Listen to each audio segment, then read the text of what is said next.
Mobilidade Urbana. Apoio AMC. Proteger vidas, esse é o caminho. E patrocínio Assembleia Legislativa, a serviço da cidadania. Para vencer todos os desafios de deslocamento nas grandes cidades, é preciso planejamento, sustentabilidade e qualidade de vida. Para falar sobre todos esses assuntos, nós estamos aqui. O programa Mobilidade Urbana está começando agora.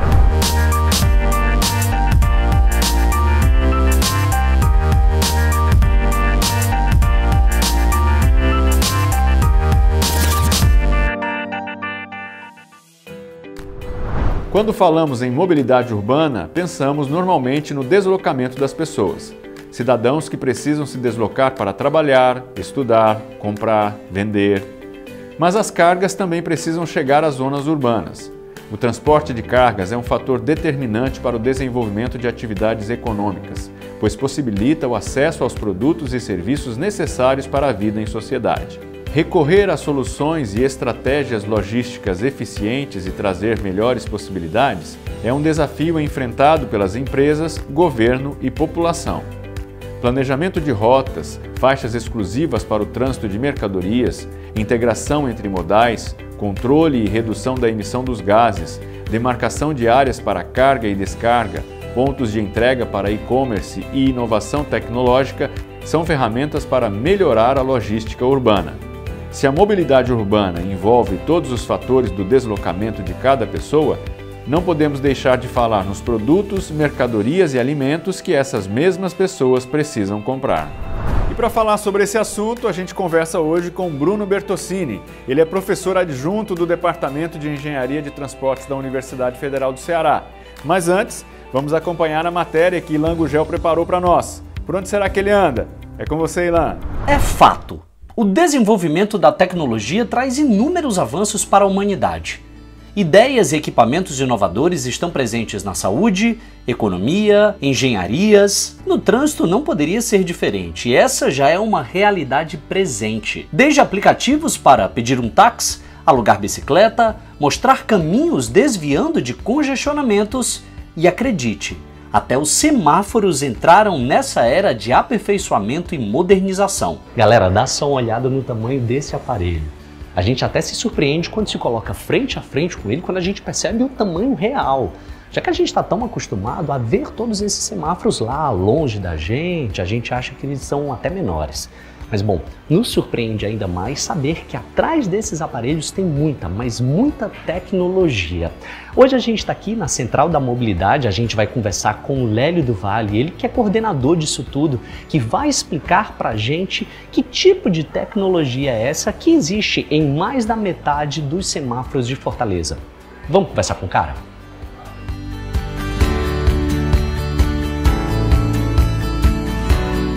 Esse que é o cara responsável por abrir os semáforos de Fortaleza, digamos assim. É isso, Lélio? Posso dizer assim? Pode, sim. De uma certa forma, né? É, eu e minha equipe, né? Sim, sem sombra de dúvidas. Gente, o Lélio, ele é o coordenador aqui da Central da Mobilidade da AMC. E eu queria que você explicasse pra gente como é que funciona toda essa questão da inteligência. É muito interessante essa pergunta. Muitas pessoas conhecem semáforos como semáforos inteligentes, né?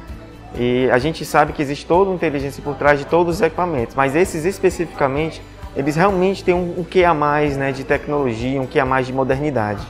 Então, o que é que esses semáforos fazem? Hoje, mais da metade dos nossos semáforos, 56% desses semáforos, eles funcionam de que maneira? Eles coletam os dados da rua, dos veículos que estão passando, eles contam cada veículo que passa e cada veículo desse, cada informação dessa vem para uma central, né? E essa central existe um algoritmo, né? Existe um programa que ele faz os cálculos dos tempos de verde, o cálculo dos tempos de abertura entre um semáforo e outro, né? O tempo que vai abrir, se vai abrir junto ou não vai abrir, né? Além disso, do ciclo do semáforo, ou seja, o tempo total entre vermelho e verde, para que o tempo de parada, né, dos veículos seja o menor possível. Então, esse sistema, né, esse software, ele busca um menor número de parada dos veículos e um tempo menor de viagem para que as pessoas realmente cheguem mais rápido nas suas casas. Então, realmente é um sistema que ele está sempre buscando o melhor tempo para as pessoas na cidade de Fortaleza. Então eu posso dizer que quando eu estiver atrasado para ir para um determinado evento, não adianta rezar. Eu tenho só que rezar então para que outras pessoas me acompanhem naquele fluxo, porque quanto maior o fluxo, mais rápido vocês vão liberar, porque mais gente quer ir naquela direção. É algo mais ou menos assim? Exatamente, exatamente. A ideia do sistema é exatamente isso. A gente chama tecnicamente de sistemas que se adaptam em tempo real. É um sistema adaptativo, então ele está se ajustando, ele está se adaptando em função do que está acontecendo na rua naquele momento. Então a ideia realmente é que ele colete essas informações e dê mais tempo. Por exemplo, se eu tenho um desvio de obra, ou se eu tenho algum tipo de interferência na via, se tem um veículo que quebrou ali e está atrapalhando, a ideia é que nessas circunstâncias o próprio sistema detecte, né, que está tendo um congestionamento, que está tendo um tempo maior necessário, né, para ele fazer aquele percurso, e ele já ajuste o tempo de verde para melhorar para as pessoas. Então é um sistema que ele realmente vem para ajudar. A expectativa, né, é que haja uma redução aí no tempo de viagem de pelo menos mais de 20%. Né? Então a gente consegue melhorar. A gente consegue uma boa redução. Com certeza. E principalmente pensando, né, que a gente gasta muito tempo nos deslocamentos da gente, né, na cidade de Fortaleza, sim, em grandes centros urbanos. Né? Hoje, São Paulo tem um sistema parecido, Belo Horizonte tem sistemas parecidos, então as grandes capitais elas precisam investir nisso e Fortaleza não é diferente. Né? A cidade de Fortaleza começou a investir nessa tecnologia desde 2000, né? Então já tem um certo tempo que temos um pleno conhecimento, nós fomos inclusive pioneiros no uso dessa tecnologia, né, para melhorar o trânsito da cidade. E a gente sabe que quanto mais a cidade cresce, mais complexa ela fica e mais dinâmica. Então, exatamente nos lugares onde a gente tem mais fluxo, onde tem mais polos geradores, onde tem mais equipamentos como shoppings, hospitais, a gente precisa ter esse tipo de tecnologia para que, em virtude, né, por causa de um aumento de fluxo das pessoas que estão indo ou para fazer o seu lazer, para se deslocar para o seu trabalho, elas consigam realmente chegar de uma maneira mais tranquila possível. Então, a ideia realmente é que a gente tenha esses equipamentos nos lugares que existe uma maior demanda de viagens.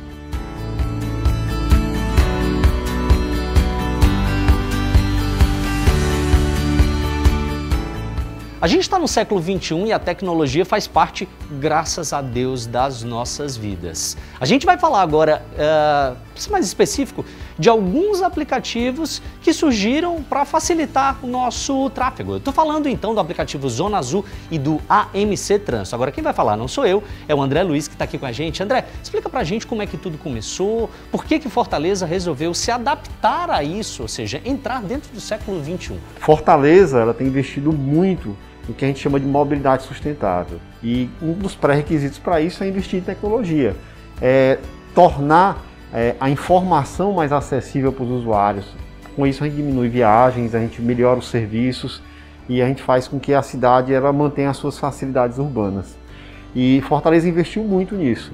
Nós temos há 4 anos o aplicativo AMC Trânsito e esse aplicativo ele agrega todos os serviços da AMC. Você pode no celular ter acesso à indicação de condutor, saber sobre a autuação, se um veículo foi removido, saber todos os serviços que você faria normalmente numa central de atendimento.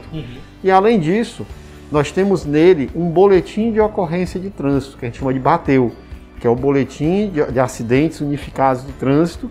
Esse boletim, o usuário, havendo qualquer sinistro que não seja um sinistro com vítima, o usuário mesmo ele pode tirar as imagens daquela situação, ele pode preencher um relato do acidente e a partir daí essa informação ela é enviada para a AMC e ele tem um boletim de ocorrência já finalizado, né, e validado pela AMC. É uma das funcionalidades.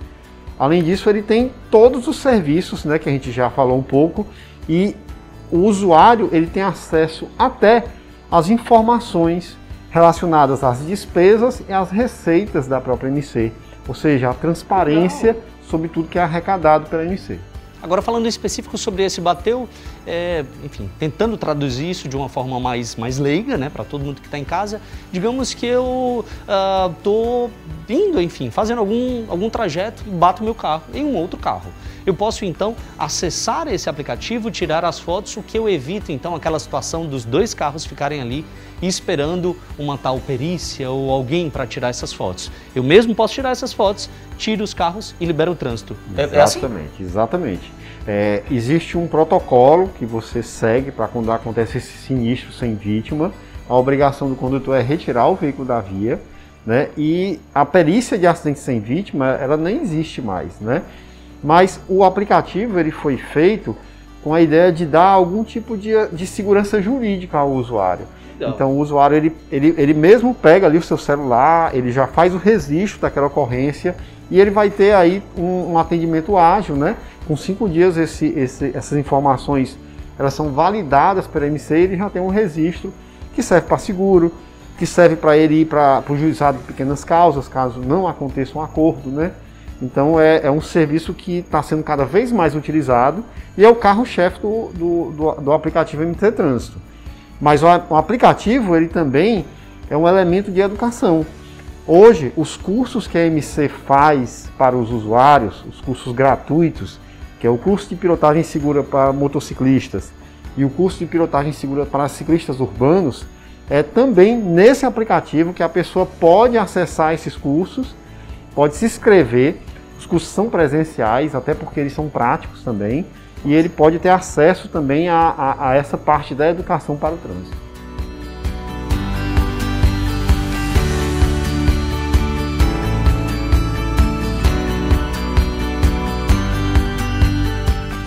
Saindo de Fortaleza, a gente vai agora falar com um cara que está lá em Quixadá e que pesquisa também sobre o assunto. Eu estou falando agora, através aqui da internet, com Paulo Vitor Barbosa de Souza, ele que é professor da UFC, mas que está lá em Quixadá cuidando do Locomô, não é isso, Paulo? Tudo bem? Isso, exato. Tudo bom. Locomô, exatamente. Tudo jóia, explica pra gente o que é isso. Então, é um grupo de pesquisa onde a gente estuda, realiza pesquisas, leituras a respeito de determinadas temáticas, especificamente nesse caso do encontro, né, das tecnologias digitais com o espaço, ambientes urbanos, né, coisas dessa natureza. Então, segue nessa linha essa nossa atuação de pesquisa. Perfeito. O Locomô, ele tem a intenção de desenvolver algum aplicativo, enfim, de auxiliar outras pessoas que querem desenvolver alguns aplicativos? Fala pra gente isso. Sim, quando há oportunidade, né, quando existe algum tipo de requisição, algo dessa natureza, a gente tenta ir atrás do desenvolvimento, algo assim, mas o nosso foco prioritário, digamos, é compreender, né, esse encontro, essa mescla, né, entre tecnologias digitais, né, cultura digital e o espaço como um todo, né? Mas assim, o desenvolvimento ele é uma possibilidade, sim, com certeza.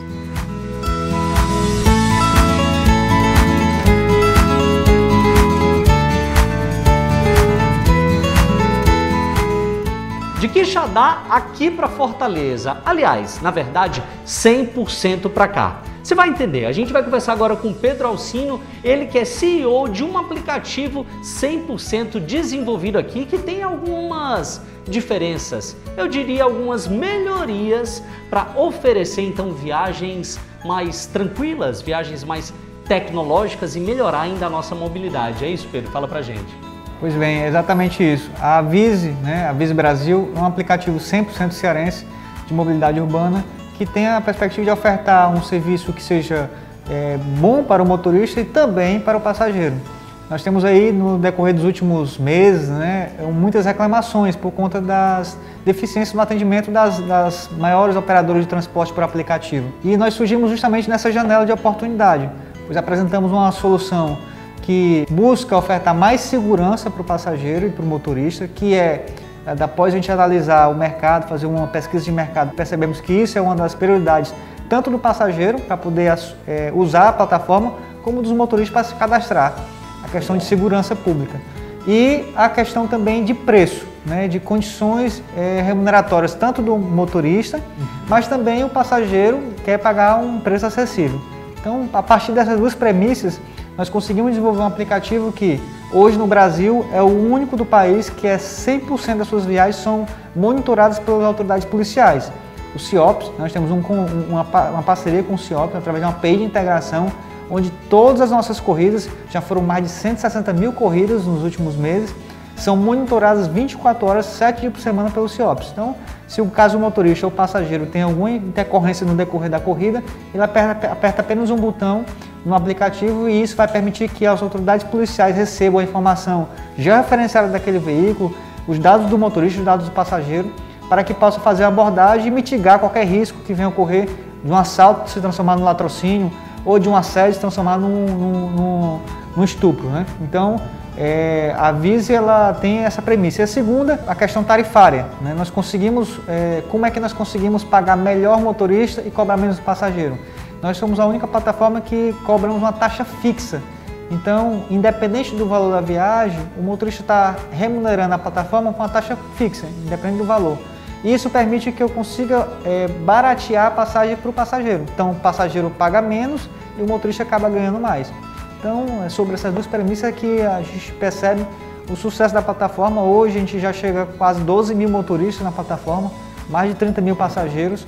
E no decorrer dessa nossa caminhada, a gente tem acrescentado mais algumas outras benefícios que com certeza vai permitir que possamos ser disruptivo, né? Não é fácil você fazer disrupção dentro de um cenário de tecnologia embarcada, né, na área de mobilidade, porque tem muitas referências, né, inclusive internacionais.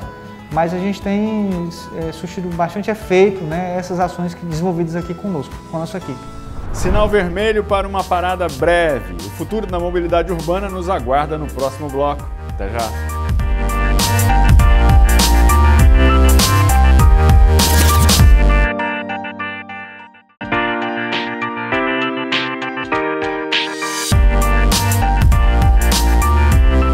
Estamos de volta para mais uma entrevista aqui no Mobilidade Urbana. E hoje eu converso com Bruno Bertoncini. Ele é professor do Departamento de Engenharia da UFC em Fortaleza. Bruno, seja bem-vindo ao nosso programa. Prazer estar com você aqui para a gente bater um papo sobre esse assunto que é tão gostoso, né, de se discutir. Agradeço a oportunidade, o convite. Prazer estar aqui, uma enorme satisfação. Para começar, eu queria que você explicasse para a gente algo que é ligado aí à sua área, né? O que é operação e planejamento de transportes? São dois grandes conjuntos aí desse conhecimento da engenharia de transportes, né? Que ao final eles vão incidir, vão ter um efeito na prática dos nossos deslocamentos diários, né? Então, planejar um sistema de transportes, ele envolve aí a gente conhecer, né, compreender aí os problemas, né, que a sociedade, que os atores, né, que aquelas pessoas que estão demandando, né, usar esse sistema, eles vivenciam. Então, a gente precisa compreender esses problemas e a partir dessa compreensão a gente buscar caminhos, encontrar possíveis soluções aí, né, para tentar contornar esses problemas. E isso é um desafio que é para ser constante, né? A gente tem que buscar o planejamento, ele não pode ser um fim em si mesmo, né? Assim, a gente desenvolve um plano, começa a monitorar, vai percebendo ali novas lacunas e buscamos aí novamente melhorias e assim vai. Ou seja, esse tema é algo que todos estão inclusos e que a gente não para pensar sobre ele, né? Totalmente, porque assim, a gente até costuma dizer que o transporte ele é um elemento super democrático, né? Todo mundo precisa se deslocar, porque a maneira como a gente se estrutura enquanto sociedade, ela requer aí que para que possamos sair da nossa casa e chegar até o nosso trabalho, até a nossa escola, enfim, a gente precisa vencer uma distância, né? E isso requer esse deslocamento, requer esse transporte. E no trânsito, a segurança precisa vir em primeiro lugar, sempre acompanhada da conscientização. E a gente sabe disso. Vamos lá para o quadro Siga essa dica.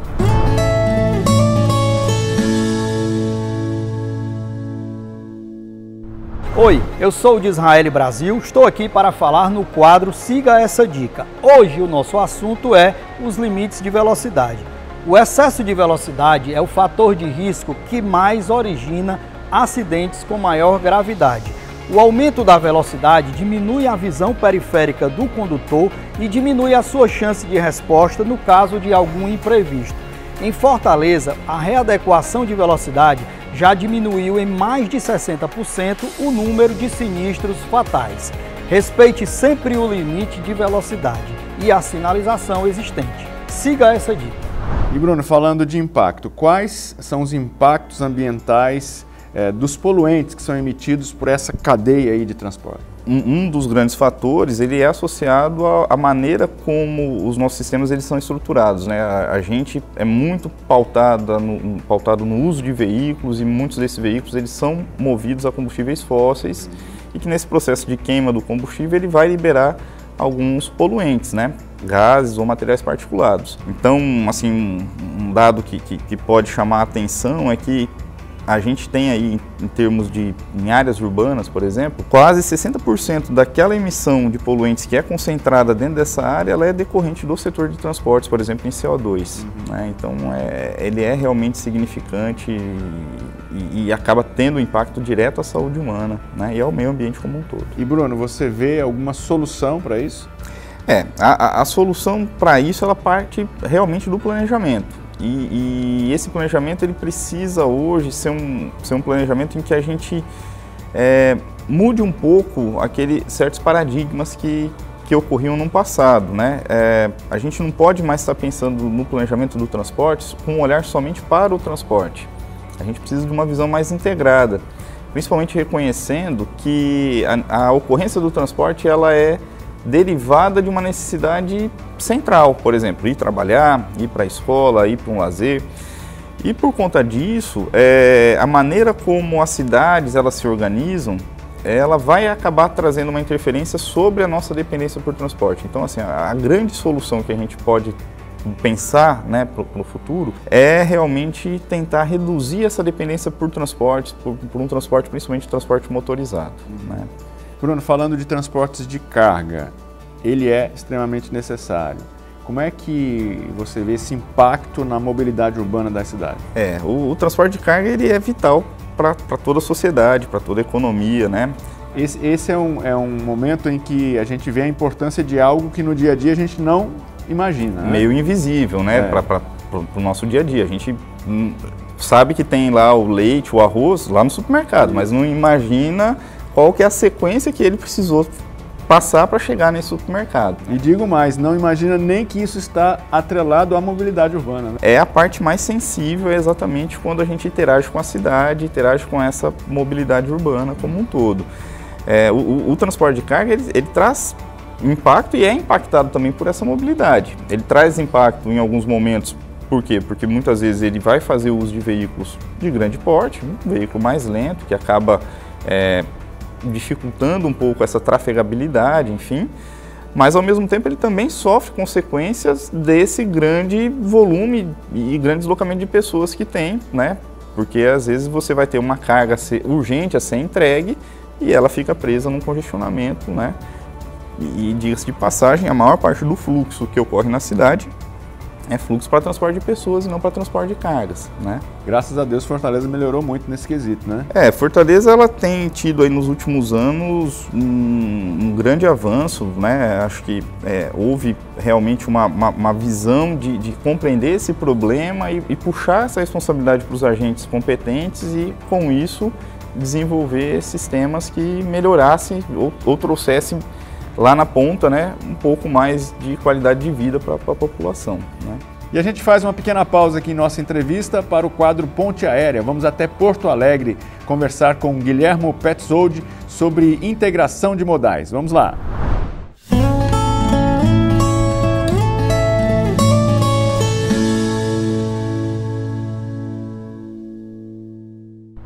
A integração modal, ela facilita a experiência das pessoas e fomenta o uso de meios mais sustentáveis de transporte, né? Um ponto que é importante a gente destacar é que quando a gente fala de integração, a gente está falando de 3 componentes principais: a integração tarifária, a integração física e a integração das informações, né? E cada uma delas contribui num aspecto diferente. Então, a integração física nada mais é do que, por exemplo, eu conectar o meu terminal de ônibus com a malha cicloviária, né? Ou conectar o terminal de ônibus com a estação de metrô, facilitando assim a transferência dos passageiros de um meio de transporte para o outro.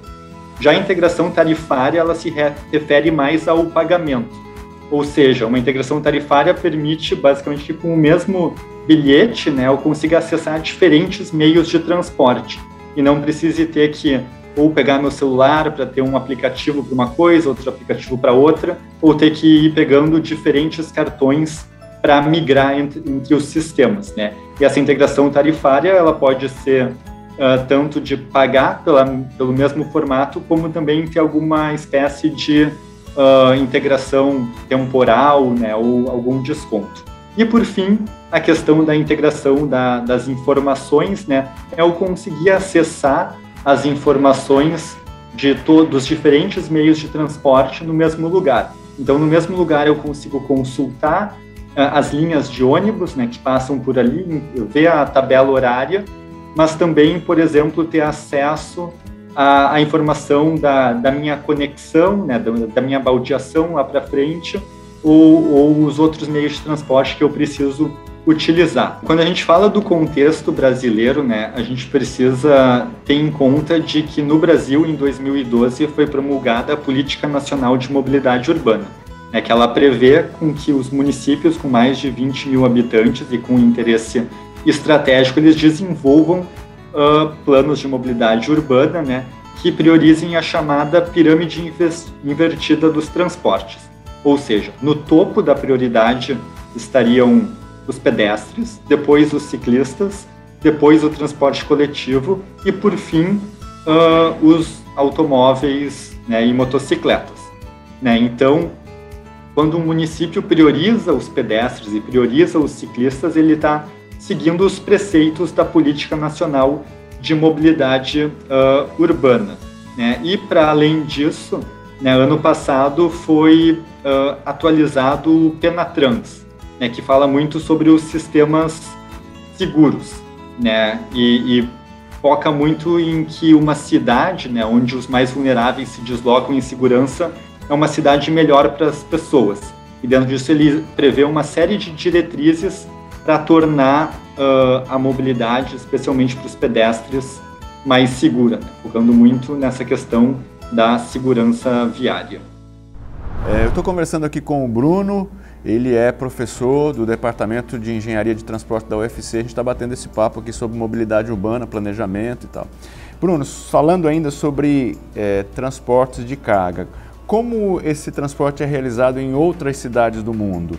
Nós estamos muito aquém ou não? Em termos de tecnologia, eu diria que assim, o Brasil está um pouco atrás em certos aspectos, principalmente do desenvolvimento tecnológico, de outros países do mundo. Inclusive aqui a gente tem talvez dois fenômenos aí que são marcantes. O primeiro deles é essa dependência realmente pelo veículo. Então, assim, enquanto lá fora a gente já vê discussões da logística pensando em aproximar os centros de distribuição, seja usando elementos de menor porte, enfim, dos mercados consumidores, dos pontos, né, onde vai se destinar a carga, aqui ainda a gente não tem muito desse tipo de política sendo discutida e sendo implementada. E o outro elemento, que é talvez uma característica até pela nossa questão econômica, né, de momento, em que a gente tem aí uma oferta, vamos falar assim, de muita mão de obra que acaba, por suas inúmeras razões, acabando trabalhando, né, nesses serviços de entrega mais expressa. Isso faz com que grande parte hoje dos fluxos de carga nas cidades, né, no Brasil, eles estão ocorrendo em veículos particulares, em motocicletas, né, que geram outros impactos aí para a sociedade, inclusive saúde pública. Para a gente finalizar, de maneira geral, você acha que nós estamos bem aqui em Fortaleza? Né, eu acho que a gente está criando uma cultura positiva dentro do pensar mobilidade. Começamos agora a ter uma cultura também pensando na mobilidade das mercadorias, né? Havia já um esforço muito grande e é natural, né, de ter esse pensamento sobre a mobilidade das pessoas, né? E agora olhando isso também para as mercadorias. Eu acho que a gente está no início de um caminho muito positivo que em breve a gente com certeza vai estar figurando aí um local de excelência. Eu conversei hoje com o professor Bruno Bertoncini, ele é professor do Departamento de Engenharia de Transportes da UFC. Bruno, muito obrigado pela gentileza de ter atendido o nosso convite, esse papo é bastante esclarecedor, foi muito bom mesmo. Eu que agradeço pela oportunidade, né? Parabéns aí pelo programa, pela iniciativa e muito sucesso nessa caminhada. Obrigado também. Fechamos aqui mais um Mobilidade Urbana. Muito obrigado pela sua participação, muito obrigado pela sua audiência. Fique ligado porque tem muita coisa boa aqui que vai acontecer ainda nos próximos capítulos, nos próximos episódios, tá? Um grande abraço e até lá. Tchau, tchau.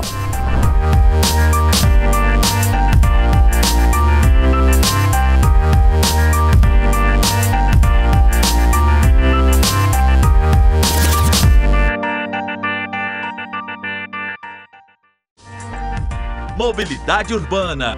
Patrocínio Assembleia Legislativa, a serviço da cidadania.